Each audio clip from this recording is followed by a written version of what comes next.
Our mounting national debt is a huge threat to the United States because what it does is call into question our full faith and credit. And the minute that happens, then there's a squeeze on money, on capital, the ability to raise money, to sell our bonds. They become worth less, and that means there's going to be a tightening of money all the way through the system, which is just the opposite of what we need now. We need spending. We need people to have confidence in their government and confidence in our economy. Otherwise, they're not going to invest in it. If this congressional super committee fails, they've put in a proviso into the law so there's an automatic across-the-board cut, which is probably the worst thing you can do because it means that there's no thinking about the process and it's an absolute cut. And my feeling is that, frankly, Congress won't accept that because they won't accept the deep cuts that would mean to the military, and they'll find a way around it and we'll be right back to where we are today. The only way the United States is going to reassure the marketplace that we're serious and we've got our house in order is by going big, by going long. The Deficit Reduction Committee has to find $1.5 trillion in savings, but that's not going to really reduce the deficit. That's going to reduce the rate of growth. It'll find us some savings. But unless they go after the big ticket items, we're not going to show that we're serious about the long-term health of our fiscal house. If both parties came together to announce a deficit reduction plan, everyone would be shocked, unfortunately. But yes, they would get, and even though the measures they're going to have to call for are going to be controversial and difficult, because you have to go after Medicare, Medicaid, and Social Security, if they have a bipartisan approach, the public, and explain it well, the public will support it. They understand we're in serious trouble right now.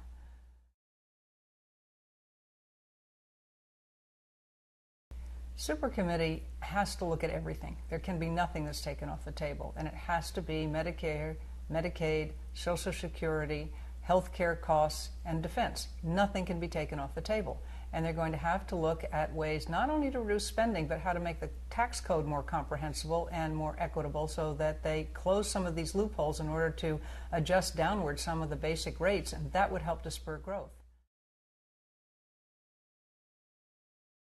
Social Security and Medicare are the formula-driven programs. Only about 17% of the federal budget is discretionary. The rest is all formula-driven. These are contracts, basically, we've made with people, and they are the things that are continuing to drive us. But particularly Social Security and Medicaid, we have an aging population. We have the baby boomers aging, and healthcare costs are continuing to rise. If we don't go after those two things, recognize the changes that are occurring to the population itself since the programs were first enacted, we're not going to be able to really solve this problem and stop the rate of growth of our deficit.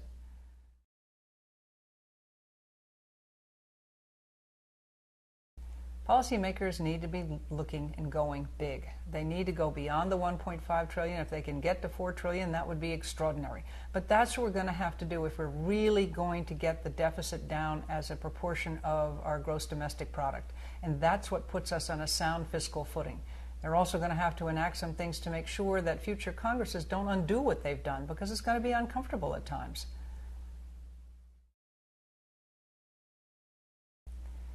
The Republican Party has always held itself out as being the party of fiscal responsibility. Unfortunately, in the past, in the recent past particularly, we've been as much to blame almost as the other party.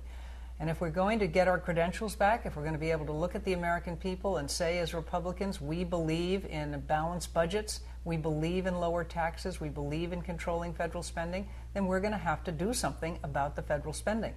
And that means making some unpopular choices. But one of the things I've found, if you tell people really what you're doing and why you're doing it, if you explain it to them, if you explain the process of how you got to the numbers or the decisions that you're making, even though they may not like them, they'll respect that process and they'll respect you.